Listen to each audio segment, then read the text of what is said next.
Hello there, guys, girls, gamers, everyone, it's me, GenuineParts, and we are slowly improving our recordings and webcammings and stuff. As you can see, my microphone is different, a little bit. It's now upside down and not as close to my face. The other thing is, I tried to set up some rather indirect lighting, but I don't have that much of lighting stuff. It's not really interesting to you, so just so you can see my face. Thing is, if I didn't have the light, and I have those lights turned on already here, you wouldn't see me. It's pretty gray outside today, and it's snowing and storming, and so you cannot really see my face. So I'm trying with the lighting. Sorry if it's too bright or anything. I'm still figuring out. Okay, so we're back in Bionic Heart. I don't think I understand what's going on. Well, I can't say I completely understand what's going on here, but for one thing's for sure, I don't either. I cannot tell. Everything's starting to come apart, somehow. No idea why, but it is happening. It all boils down to Luke. I really have no idea what's going on with him, frankly. He's been acting very much like an ass the last few days. Tom? So, what do we do now? Good question. I'm still not certain whether we ought to do anything at all, frankly. You say frankly a lot, don't you? Mars scares me. Me too. Oh, I thought. Well, I mean, it's very beautiful up here. Everything's so posh and upper class, and all the people up here are so friendly. Unless you get to know them from my experience. But it feels as though something's wrong up here, behind the scenes wrong. Like there's a big dark secret nobody talks about. Or that nobody has mentioned to you yet, poor unsuspecting Helen. I don't know, maybe I'm just worried even though there's nothing to worry about, but... Yeah, I feel the same, the uncertainty is the worst part. If we knew that something was coming, we could at least prepare for it. Do you think there is? Something's coming? Something we should something we should be prepared for? Prepared for? Oh dear, now she's going from worried to anxious. Better calm her down a little. Helen, I'm pretty sure we're still safe. Luke wouldn't put us in danger. You're certain about that? Yeah, absolutely. I know Luke like the back of my hand. I trust it. After all that's happened, and beyond that, we're friends, Helen. I wish I had your confidence. I get just a little nervous. You know what? Why don't I fix us a little drink? Oh, a drink sounds nice. Gin tonic? Sounds good. I stroll over into the kitchen, get the gin from the well-stocked shelf, and also fetch 2 glasses from the cupboard. Then I open the fridge to get the tonic water. Yeah! Tom! I quickly slam the fridge shut before Helen comes into the room. Hey, you found the buddy. What happened? You screamed. Oh, sorry. Goodness, you're white as a sheet. I just got startled. Startled? By a window cleaner robot. It just flew by the window, and I thought it was someone trying to break in. Okay. Helen looks at me strangely, but doesn't say anything before returning to the living room. I open the fridge again, this time very, very carefully. Yep, no mistake, there's a dead woman inside, and what's worse, I know that woman. That's the inspector from a few days ago. The one that had a million questions about Luke and Helen. Good heavens, Luke, what sort of mess did you get yourself into? Did you kill that woman yourself? And if not, why is she in your fridge? Because who doesn't like a good cold woman? Every now and then? Huh? Is it a crime to have a dead woman in your fridge? If so, I don't want to live on this planet anymore. What is a high-class Mars colony worth when you don't get to have a dead woman in your fridge? Really? I mean, that's a bare necessity. Really?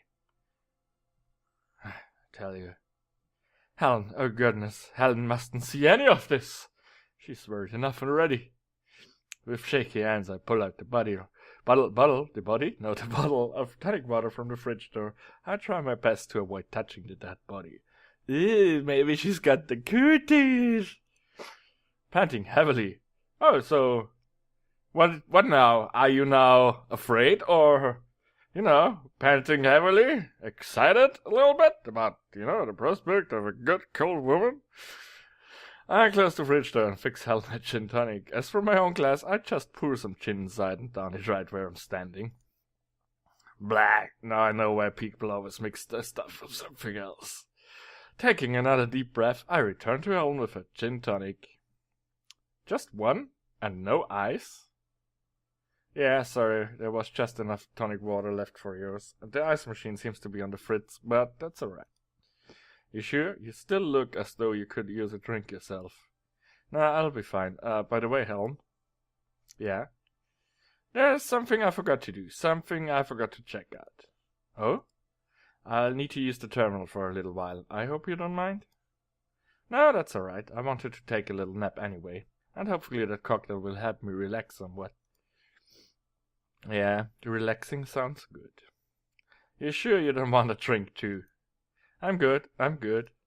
Alright then. Tanya, nanotech headquarters. How surprising.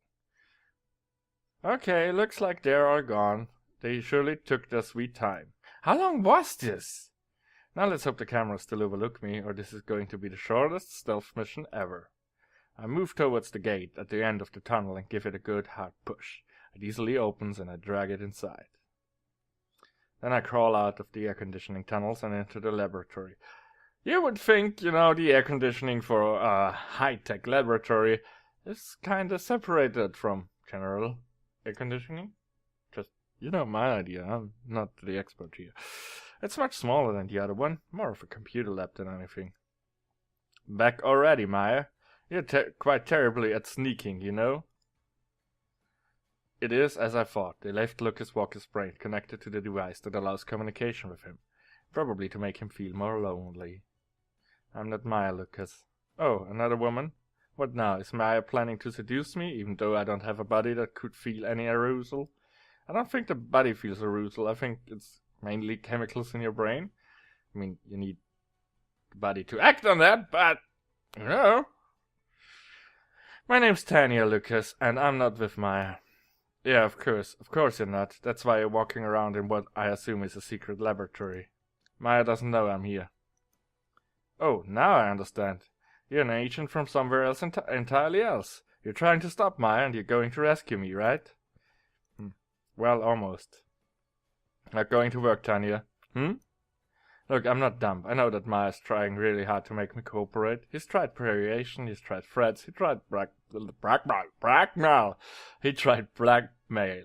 Now he's trying to make it look as though I'm being rescued, so I'm willing to share my secrets with you. Don't work. Lucas, it's not your fault, Tanya. Really, that pitiful man and his constant attempt to outsmart me. The only thing that puzzles me is that he still hasn't learned his lesson. Lucas, I haven't come to rescue you. I have to come to put an end to Myers and his schemes. Makes no difference what story you tell me. You cannot count on my assistance. Sorry. Maya did to me the same as he did to you. He took out my brain. I have just as much reason to hate him as you do. So you're another of his device candidates, then? Ah, what a nice story. It's not a story. Tanya, if it were true, how would you be walking around? You don't see me sprouting new legs, or do you? Maya put my brain into a cybernetic body. That's why I can move. Ah, cybernetic body? Must be the prototype of his behemoth devices he keeps bragging about? Listen, Lucas, I need your help. I need you to help me trick Maya into making a mistake that will allow me to. Aren't your cybernetic ears working correctly, Tanya? What did I just tell you? I told you that I'm not going to cooperate with you, no matter what your story may be. Do you think I'd be lying? No, but you are obviously not believing me. I'm trying to convince you that I'm telling the truth. I'm afraid that will be quite impossible. In my current condition, I cannot be sure who to trust, so logically, I cannot trust anyone. This is going to be harder than I thought. Lucas, please, I don't have much time to... A pity. I have all the time in the world. Don't you want to go back to Mars? In this condition? Certainly not. How would I ever be a productive member of society? If Maya was able to build me a cybernetic body, certainly your friends on Mars can do the same for you. Oh, they could, but why should they? Tanya, you have no idea what living on Mars really means, do you? Oh, no. Now, I think we are onto a big reveal. Not really. It's the second best thing people could come up with. Now you've lost me. 15 years ago, 300 brilliant people and their families, my parents among them, decided to disappear from the face of the Earth and move to Mars. Why do you think they did that? Well, probably because they were sick of living among all the other people on Earth. But what was their intention behind it, I don't know. To finally be free from these idiots here? No, absolutely not. The original plan was to return after 1 or maybe 2 years. But then why leave? The plan wasn't to leave, the plan was to disappear. Disappear and then? Make everybody left behind realize how helpless they were without the people who disappeared. Helpless? I don't think I understand. Tanya, think back, 15 years ago. What was Earth like back then? No idea, I was a brain without a body at that time. Still that story? Okay, let's play this game of yours for a little while. 15 years ago, the climate changes on Earth could no longer be denied. Everybody saw the constant rain, and everybody was suffering because of it. Scientists everywhere discussing how to solve the situation, but no one had an idea how to safely change the climate back to how it was. Everybody was just offering ideas on how to live and prosper even with the new situation. Hardly anybody tried to mend the mistakes that have been done in the past. Until John Randall revealed that he and his research team had made a breakthrough and that he could reliably change the weather. Who is John Randall? Of course you wouldn't know him. The governments of the world did their best to make people forget about him. What? Randall, by the time, one of the richest men in the world, had invested $900 billion of his own money into inventing this solution. Even today, that would be an insane amount of money, but back then it was even more. Imagine his surprise when the governments demanded that he give them his invention for free. Oh, they forbade him to make profit of what he rightfully invented. They even denied him the compensation for the years and money he had invested. Really? They said it was his duty to make his invention available to everybody at no cost. That it was his duty to the world. That he shouldn't be allowed to profit from their misery of others, as though he had been responsible for that misery. And when he refused, they came after him with full authority they held. You mean they took his technology from him? They tried to. They sent their soldiers and their secret agents after him. Fortunately, Randall had friends, other industrialists. And together with them he made a plan. To escape to Mars. More than that, to escape to Mars together and leave the governments of the world alone with their problems. Oh. The idea was, if the greatest minds of the time would all at once disappear from the world, everything would fall apart. Factories would close without people to direct them. Universities would close without professors to teach them. And there would be no solution for the climate change, so people would continue to suffer until it became unbearable to them. And then the people from Mars would return and offer their help to their conditions. So that they all would be welcomed back with open arms because of what they could offer. Yes, very much like that, and more.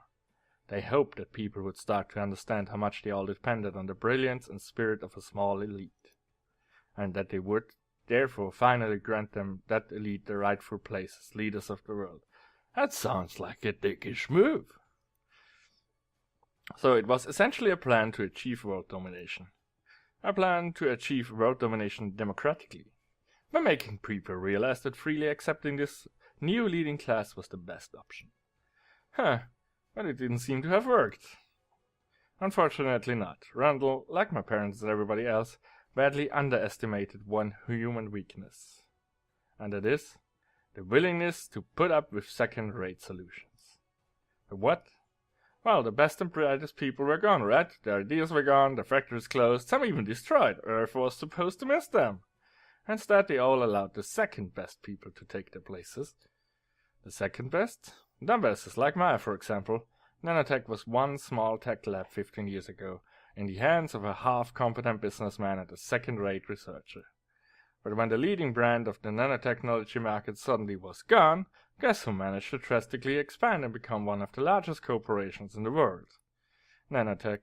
Exactly. 15 years ago, that place belonged to GenuineParts, my father's company. I see. And that happened everywhere. The best players on the market disappeared, and who replaced them?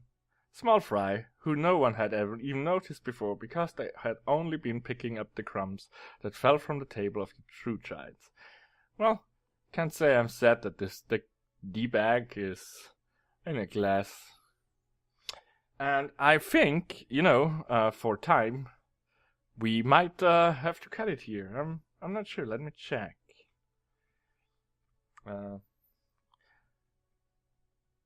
Yeah, I'm pretty sure that's enough. So thank you so much for watching. Bye.